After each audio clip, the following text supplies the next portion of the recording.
Hello, and thank you for joining us today. My name is Timothy Lee, and I'm a research analyst at Red Cloud Securities, and I'm delighted to host a Red Cloud webinar on gold exploration and development today. We will hear from David Russell, President and CEO of Galleon Gold. During today's webinar, he will provide an overview and outlook, and then we will take questions. You can type your questions into the chat box at any time, and we'll get to as many as we can. Before we kick things off, first we need to discuss the fine print. During this Galleon Gold webinar, forward-looking statements may be made. I would direct listeners to the company's forward-looking statements disclosure outlined on page 2 of the Galleon corporate presentation, and that can be found on the company's website, galleongold.com. For Red Cloud Securities, Inc., I would highlight that this webinar is for information purposes only. It should not be considered a solicitation or a recommendation to buy or sell securities. We note that this call does not consider the particular situation or needs of individual investors. Participants should rely on their own investigation and seek their own professional advice before investing. Please see our most recent research located on the Red Cloud website for specific disclosures pertaining to Galleon.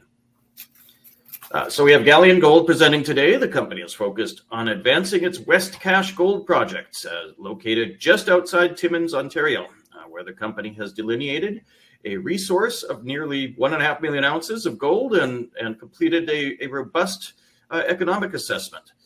With that, I now turn it over to David to update our audience on the company. Thank you very much, Timothy. Appreciate the introduction. I'd like to thank Red Cloud and you, Tim, for hosting this. And I'd like to thank all the investors that are on the line or potential investors. And we'll go through generally what we're doing. We've got within our portfolio, if you look online, a couple different projects, but the main one we're going to talk about that's taking up 99.9% of our time is the West Cache Gold Project, which is located 13 kilometers to the southwest of Timmins. And I'll first state there has never been a mine on this property, but we're sandwiched between some of the great old mines, Hollinger, McIntyre to our northeast, and then to the southwest where you've got the West Mine itself. And we'll talk a little bit about that as the time goes on. But anyway, you see a drill rig in the picture. And let's see, the next slide would be, oh gosh, this is the disclaimer. I think Tim went through it pretty in depth on what you should invest in and doing your own research and that sort of thing. And we say the same thing, I think, as time goes on. But we're in the Timmins camp. Depending on how many ounces of gold you really want to lay out as how it was developed over years. Let's just start back in 1912. And that's when the Dome and the rest of the mines really got their start. And I think the Dome man ran through 2017. And from what I understand from a press release yesterday, it may be reactivated. But anyway, that's for time to come, as that camp gets redeveloped. But in our neck of the woods, we're only 13 kilometers out of town. And we're planning, number one, is a bulk sample and adding ounces of gold in 2025, 2026. And how do you do that? You do that with a great asset, great project, and a management team. That is one of the biggest keys. And do you have a team that's done this before? And we have. And we've got huge blue sky potential to add ounces. So we're not running to Timbuktu, to Mexico, or up in Chibougamau. We're staying right in the Timmins camp for right now. Just to touch on for the investors that want to know how many shares do we have outstanding. We have 67.2 million, options outstanding 5.7, mainly management directors, and then warrants from the last convertibles that we did and that sort of thing. So there's two pieces to coming up with a market cap. One is the main capitalization. If you look at the number of shares and the share price at 23.24 cents Canadian. And then if you look at the actual debenture, if it's converted, and right now it's definitely in the money. It was done between 16.5 and 18.5 cents. So it's in the money. We expect over the next year or two that to be converted, but we can't have any assurance they're going to convert, but I would speculate they will. Eric Sprott, Toronto, Mr. Gold, I call him. He's got about 21%. And then management, which is myself and a few folks that have about 3 to 4%. And then there's 61% float outstanding. So let's look at where the mines are. Okay, if you look over on the right side in the Hislop area here, let me just highlight that here with a pointer here, if I can do that. In this area here, the Black Fox, The Stock Mine and Mill, that's an area that I developed back in 2002 through 2007. That operation is still in production today. And then you get to the main mines, which are the Dome, the Paymaster, Hollinger, McIntyre, Bell Creek, and the Timmins West mines over here. That's the area here in the Bell Creek. Those are important because that's Pan American Silver's property, but the Hollinor and Pamore mines, they're important to be the combination with the Dome mine. So with that, let's just erase those portions and just look at us. West Cache. West Cache is roughly 10,500 hectares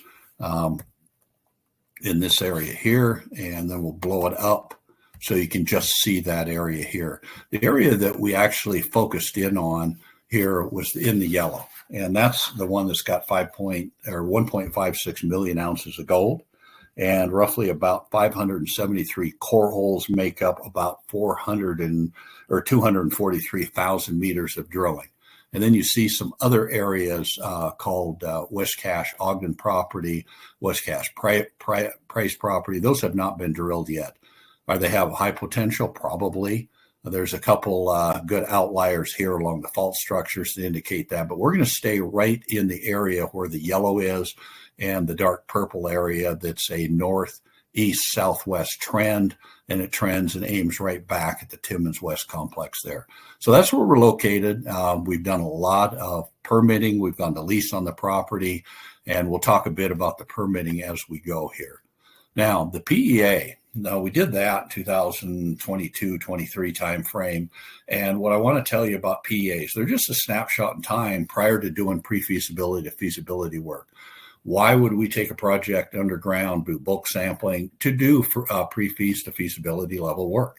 Two different avenues here. The PEA is a good snapshot and says, do you have strong economics to move the project forward? And the answer is, yes, we do. It just gives us a guide to the next steps that we need to take on this project. So if you're driving out Highway 101, if you're from the Timmins area, and you go to the southwest, about 13 kilometers out from the Horton's Coffee Shop, you'll see our sign that says Galleon Gold West Cache, and that's where our entrance is. Now, what did we put on the books? We said 1.56 million ounces. You can use any cutoff you want. We did this at roughly $1,700 gold when we did the PEA. And right now, if you want to use a little lower cutoff, you still have great economics at 1.25, but we just did it on underground. So we're pushing 1.8 million ounces if you want to lower the cutoff, but let's just talk about generally 1.56 million ounces went into the study. And the study was done specifically to tell us, are we in the right ballpark? So we did it on underground. Will there be an open pit here? Yes, there will be an open pit. Right now, there's roughly, if you look at it, the numbers, about 2.2 million ounces of gold, but we edited it down to 940,000 in the underground, and recovered ounces at 95% recovery is 893,000. Now it's $1,700 gold, and you notice right about mid-page, the gold price assumption, 1,700. Well, that's what it was back then. When you did a 3-year look back, it was actually about $1,400 gold when we were working on this. But since then, we're pushing up to about 2,700.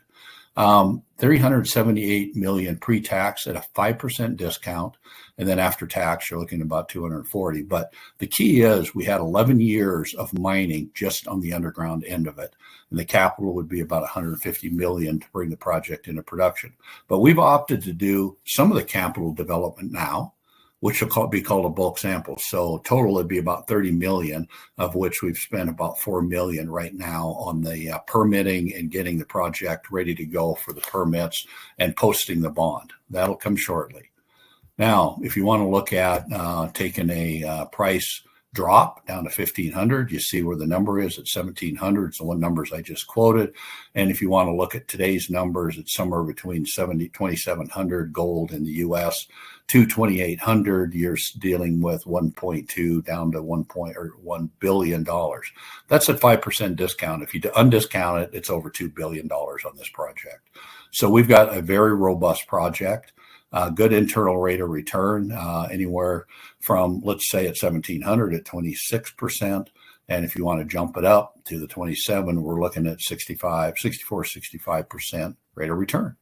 So that's a going concern as a project. Now I'm going to isolate it down to where would we do a bulk sample.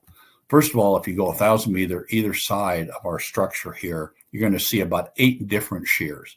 We call it the far east zone, the east zone, the west zone, and then the number 9. The difference is this is quartz feldspar porphyry. That's the predominant unit within the Desert Porcupine within the camp. But then you do have a volcanic unit sitting in the footwall or to the north. And we're going to start where the sample area here is.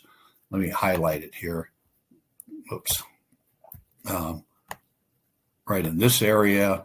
And we're going to bring the ramp down alongside of it. And we've also got what's called an east zone out to the side of it. But anyway, when you take a look at it, you say, okay, what's in it in this area here? It's very consistent. It's about 10, 12 meters wide. Strike and dip on it are roughly about 70-degree dip. Strike is not completely drilled off yet. It's only drilled within, like, say, 200-300 meters to the northeast, southwest area.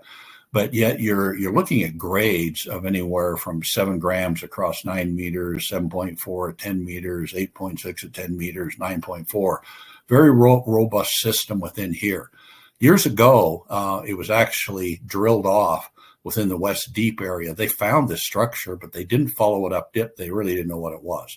Well, we came along, bought the project back in 2020, got drilling by 2021, 22, and one very smart geologist predicted that this system would outcrop right where the interface with the sand and gravels and the glacial till was. Sure enough, it did. The first hole hit it.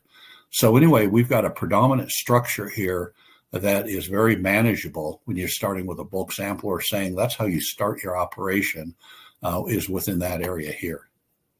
So let's take a look at it. We're in a plane now. We're looking down from about 3,000 meters saying, where are the ore zones? What do they look like? Well, if you go to the northeast, this is the last area we discovered to the northeast. We call the East Zone Extension. This one most likely will fall into a pit. There could be underground as we go on. The East Zones definitely has the majority of the underground in it, but we do have pit material here too. And then the West Zone here, that's least drilled within these 3 zones. And the yellow area would indicate we don't have drill holes in between, that we can add a lot of ounces. So we say we have blue sky. We're open on strike to the northeast, to the southwest as we go, and then obviously down dip from the north to the south. And looking to the south, we've got the West Deep area here, which is the down dip extension of the bulk sample area, or what's called number 9. Now, the South Zone, we hit that at the last part of our drilling program. That looks like a comparative to the actual number 9 zone. Most likely it's in the sediments, looks like it, acts like it. It'll be another ore zone. So what can an investor look for? He can look for that we've just got started on this ore body at 1.56 million ounces. You want to add open pit, we're probably well above 2 million ounces. Could we add 500,000 to 1 million, let's say in the next year or two as we go underground? That's the idea. And I believe we can. We have high probability to be able to do that. Now let's flip it up on its side again and take a look, harder look. Now we've superimposed these ramps in the underground are not in. There's never been an open pit, never an underground within this 6-kilometer strike within our ore body. Now this is the top again that we're going to look at. That's called the bulk sample area here in the South Zone. So once we come down underground, we've drilled on, we'll say 15 to 25 meter centers. We're going to bring it down to 12 to 15 meter centers, and then we'll set up the bulk sampling stope. There'll be 4 different stopes set up within the bulk sampling area. And then we'll start drilling across. We'll tag into the South Zone. And then if you look over in the West Zone, the purple area over to the left side of the picture here, that's very high grade. And we have not got that drilled out very well. We'd like to make another ramp coming across as a secondary plan, but that'll come later on in the development of the feasibility study. So next slide here. Why do we do this? Okay, not just to spend money, not to produce gold, not to try to make a whole lot of money right now. We need detailed design work to do a feasibility study. It's prudent to actually get your feasibility study done to say, yes, we can put our hands on it. We have it drilled on 12 to 15 meter centers. And here's the real gold that's within the system. So I do expect the 940,000 ounces that we did within the PEA study to start climbing. I expect the total number of ounces, both for open pit and underground, to start climbing. So I think we've got a lot of potential here. When they say blue sky, we've got it here. But we can de-risk the first part of the project by taking it underground and adding the additional ounces, showing that we can ramp, showing what the costs are, the capital costs to put the ramps in, and what we've got to do that. And we'll actually custom mill some ores. Now, we don't have a mill. We're not proposing a mill right now. What we're looking at is there's mills locally. There's the Bell Creek Mill, there's the Redstone Mill, there's the Dome Mill, there's Kid Creek, there's the Stock, a lot of different mills. We'll approach that once the ministry says go on the project and hands us a permit and says post the bond. Then we'll approach a mill in town. We've actually put that within our permit execution that we are going to ship ore either through the outskirts of Timmins or through Timmins, like goes on right now, and get it shipped into a mill and custom milled. And let's really find out what the grades are. Now, the SGS labs have done several studies, 3 different ones. The first 2 were done on crush grind, flotation, cyanide leaching. There were studies done on whole ore cyanidization. There's also been studies done on just flotation and shipping that con to a smelter.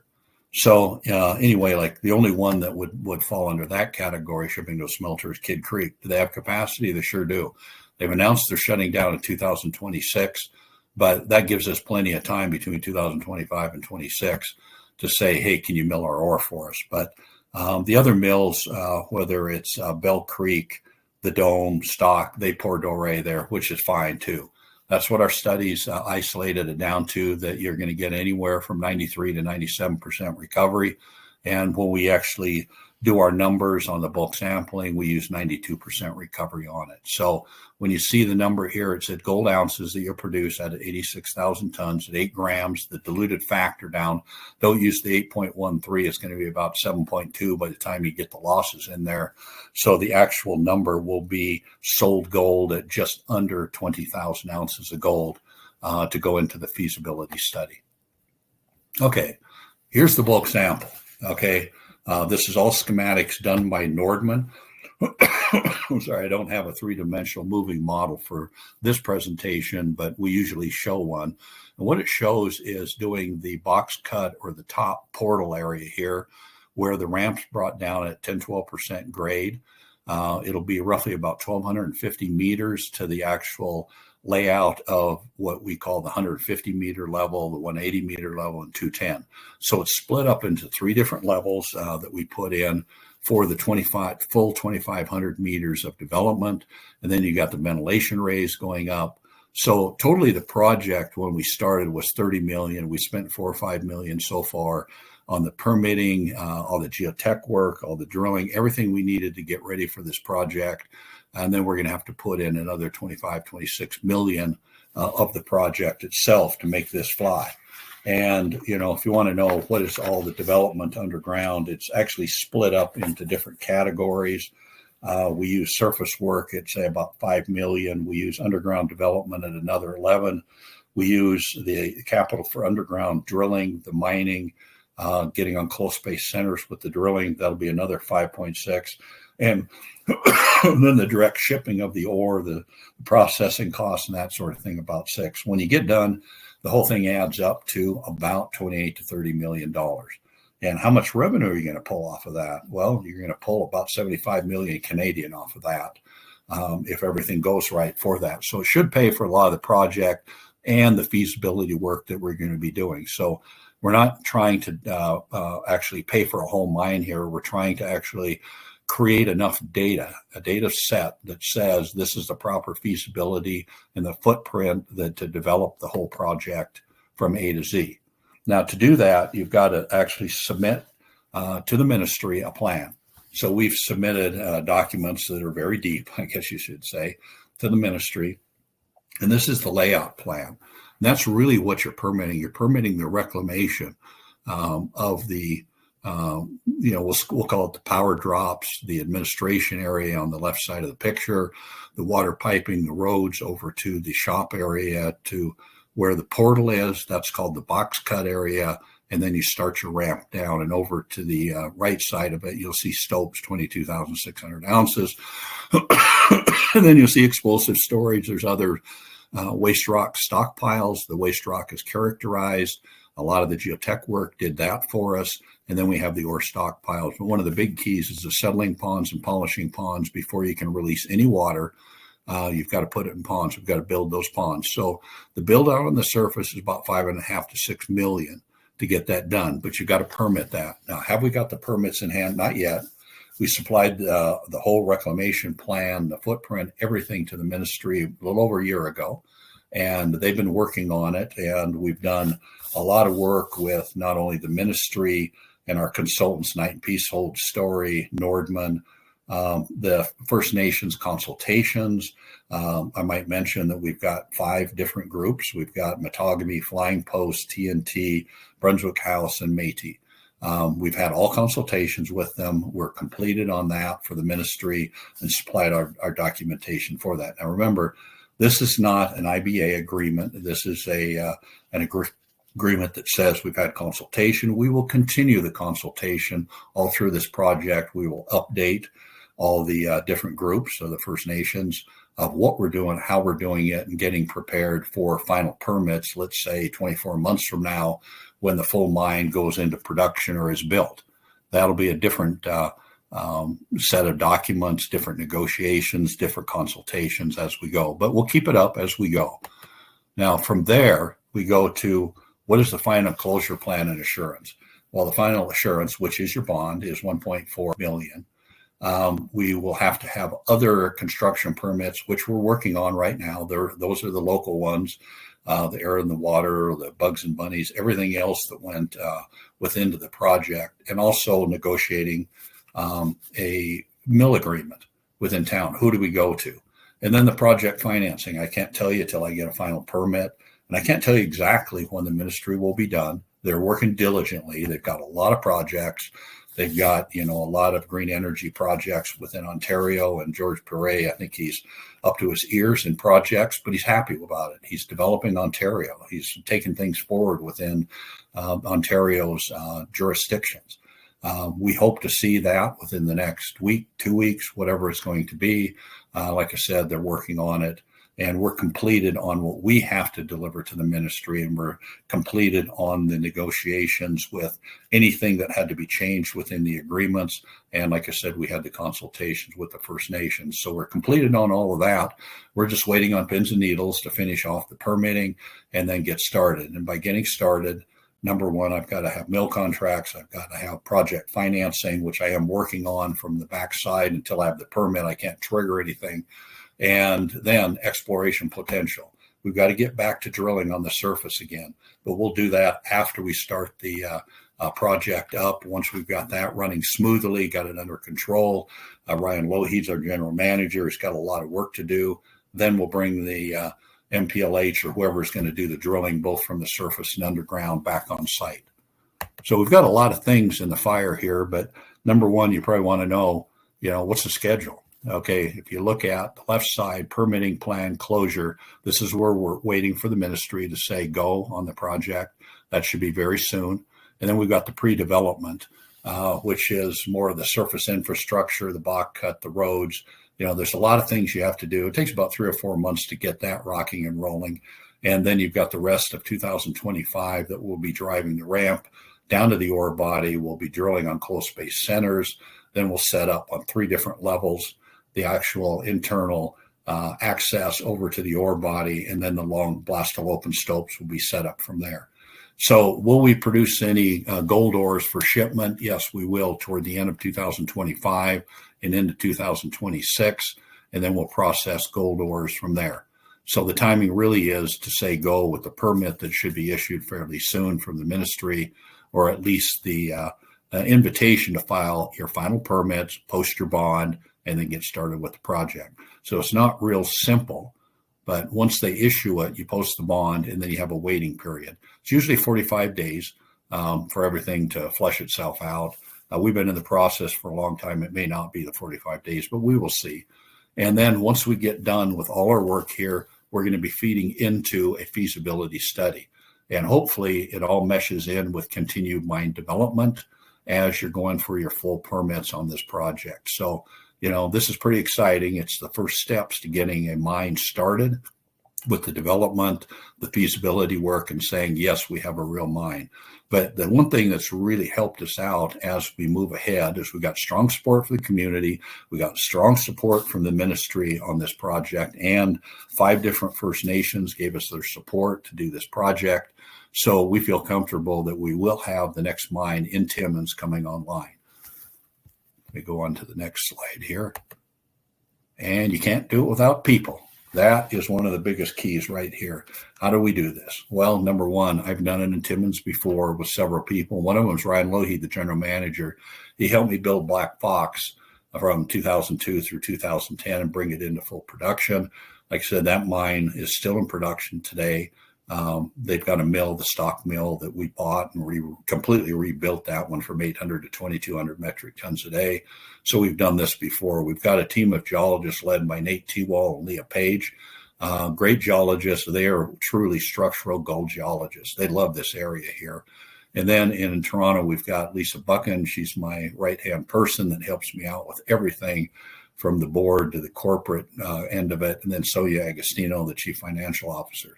But now the directors are very important. They support you. Mario Calantonio on the technical side, he's actually out of Timmins, still lives there. He ran an engineering group for years. I've known him for quite a few years. Michael Holbart's on the legal side. He's actually got his own mine in Costa Rica. But he is more on the mining side and more of the stock side, reporting side for governances and whatnot within your group on the legal side. Then Thomas Kaufman used to have his own, we'll call it his own firm. And he ran that for most of his career, I believe, and then moved on and is doing other things within markets. But he's a great financial audit committee chair.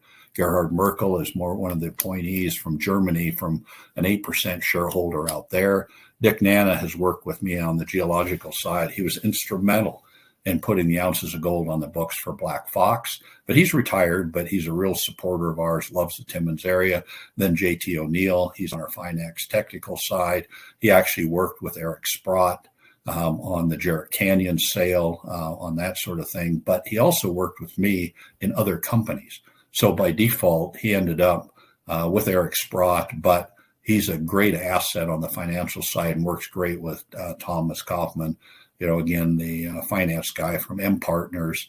I can't say enough about this group that's backing us. So we've got the right team to do this project and take it forward. And that's the main key, is how you're going to build a project. You got to have the right assets. We have the right assets. You got to have the right work done initially on the project to take it to this next step, which is toward feasibility. We do, and we've got the right team to do it. So with that, Tim, I think I probably talked enough here. I don't want to keep everybody too long, but let's start with the questions and answers. All right, great. Well, thank you, Dave, for the very informative presentation. As I mentioned, we'll now start the Q&A portion of the webinar. A reminder to everyone on the line that you can type your questions into the chat box at any time. We already do have a few questions. First, how do you view the purchase of Newmont's Timmins assets in the context of consolidating opportunities in the camp? How might this change dynamics to unlock value for Galleon shareholders? Well, I applaud Tony McCooch, number one. Congratulations, Tony, on the Discovery Silver acquisition of it. It's a big undertaking. It's not little. I won't kid you. You're talking Hollinger, McIntyre, Borden, Dome, Hoyle Pond. He's got amazing assets, but he's got to rebuild them. And he laid it out in his press release yesterday, so I was kind of shocked on the numbers. He's got to put a bunch of capital into this to get it back, operating properly and bringing the next portions of the ore if they're going to reopen the underground Dome mine. That's going to be a big undertaking. So, is it anything for us to do and consolidate with us right now? No, but I'm not going to, close things off and say, hey, they aren't the mill. They may be the mill for our ore. I don't know if the Dome mill, I think, is permitted. I could be wrong, but I think it's permitted for about 15,000 tons a day. and they're probably running something less, more like 8 or 10. So are they full up? They might not be. So that'll be a mill we'll look at, and I'll be talking with that group, after we get our permits and say, okay, 9 months or 12 months from now, I have ore. So is there room to do business with them? Sure there is. But there's also Pan American Silver at the Bell Creek mill. There's the West Mine and Bell Creek mines, and I assume they probably have room in their mills too. So there'll be a lot of give or take in the camp for that. Am I ready to sell a place? I never tell anybody I'm for sale or merger or anything else. You build it, they'll come. And that's the way I've always looked at things, Tim, is that I just keep building a project until the investors say, we'd be better off doing X, Y, and Z. Great. Now, as a follow-up, is the possibility of a buyout on the table as more M&A is occurring not only in the sector, but in the Timmins areas itself?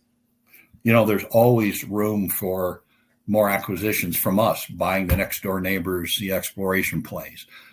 As I mentioned, we've got a lot of ground. We're only drilled by 10% on this 10,500 hectares. So I've got a lot of work to do myself on this, but there's always room for thinking out of the box. How do you put different projects together and land? So I never say I won't look at something. If somebody comes to me, that's great. If they want to know, has somebody come to me recently? The answer is no, not yet. All right. And we have a couple of questions on the financial side. First, do you have the capital on hand to fund the bond? And then, looking at the bulk sample program, what kind of financing are you looking for? Okay, right now, yeah, the answer is yes on the bond. I've got that. I've got enough operating cash for X months in front of me. Why I source what I need for this project.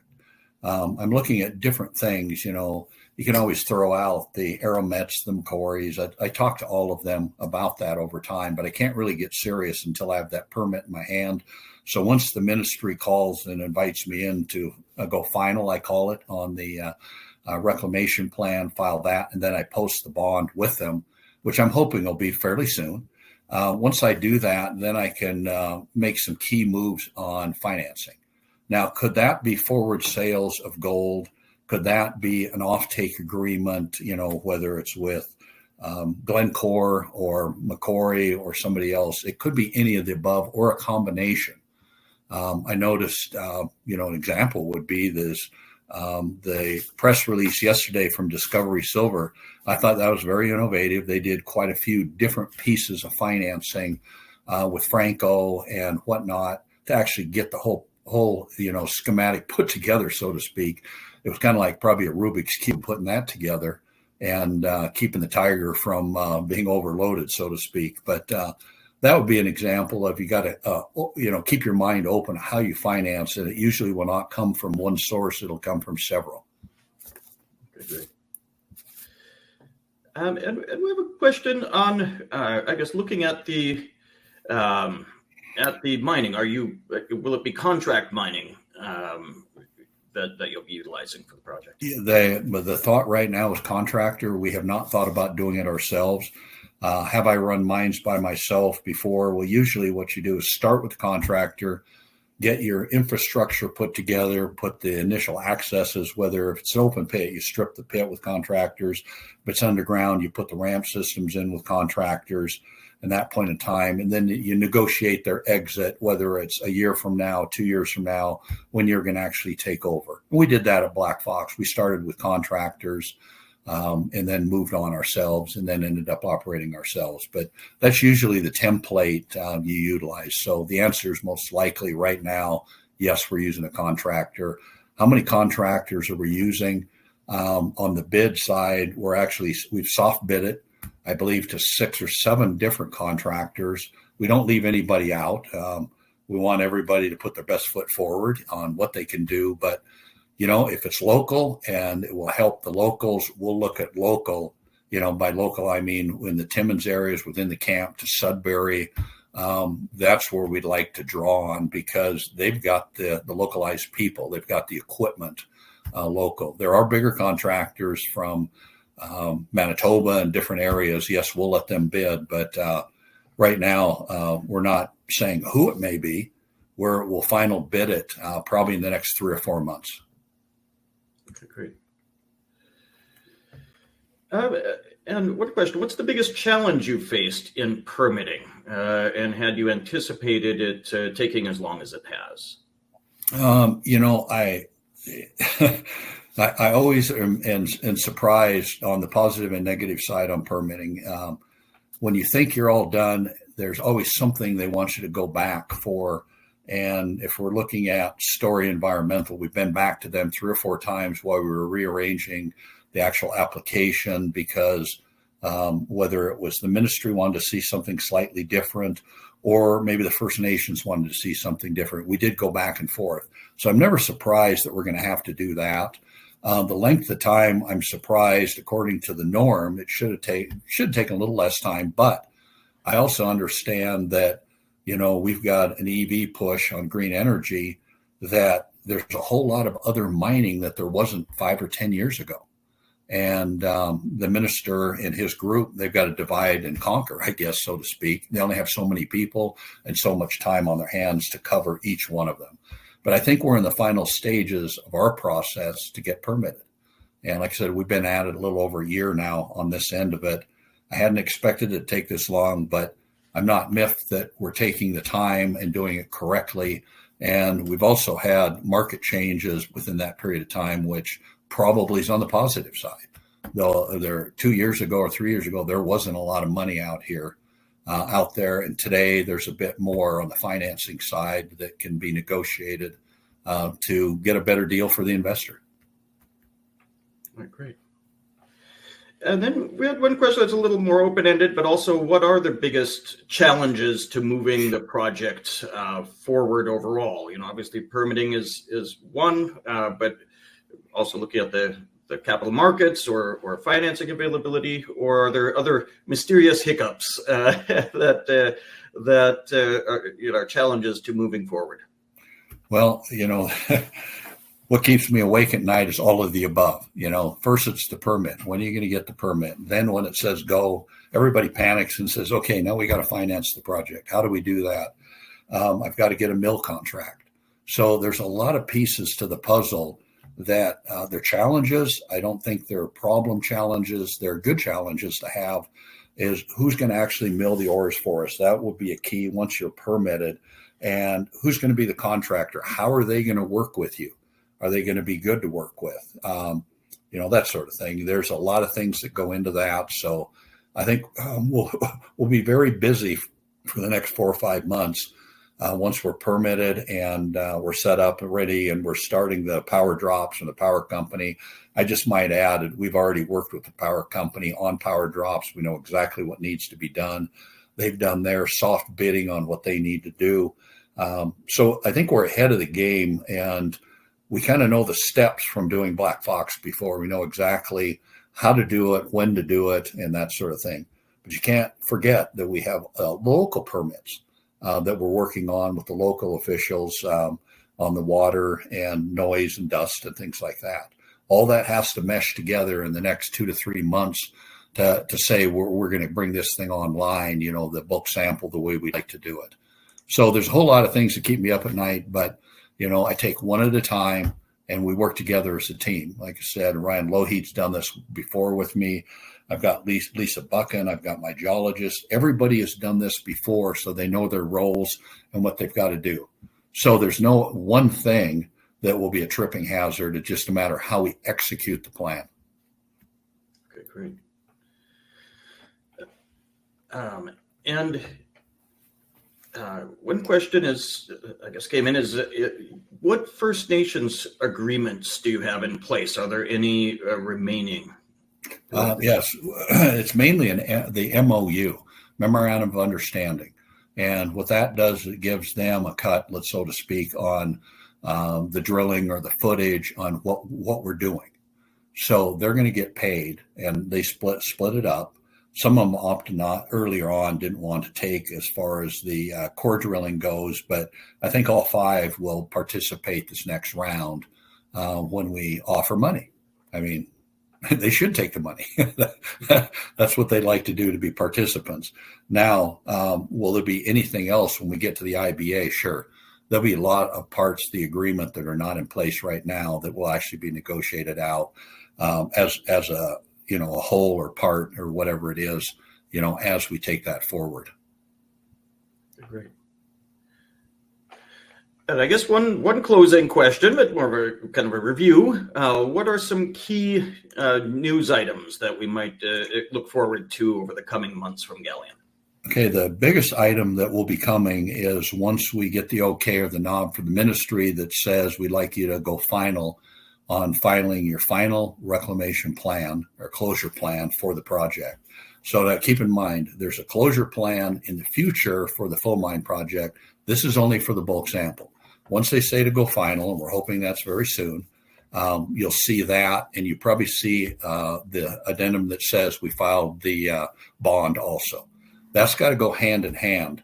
So as we're filing final, we'll actually post the bond at the same time. That's the first press release that you will see. The next press release you will see will be is structurally, what are the key components within the surface work? It's the power drops. It's the roads going in. Who are the contractors that we're hiring for all that work? And then you'll hear, once we're done with that or getting close, we'll actually bring to the market who's the contractor, when he'll be on site, how long he'll be on site, what type of work did we award him. But in the meantime, with it, when we get minor permits, we'll try to lump those together and say we got X permits, for the project. So there'll be 3 or 4 pieces of good news coming out from that. Great. Well, we'll look forward to that then as things progress. Well, I'd like to thank David Russell for presenting today, and thank you everyone on the line for tuning in. Please join us tomorrow morning when Red Cloud's webinar series continues with Sol Gold presenting Wednesday, January 29th at 11 a.m. Eastern Time. Have a great rest of your day. Thank you, Tim, and thanks to the audience for participating and our shareholders.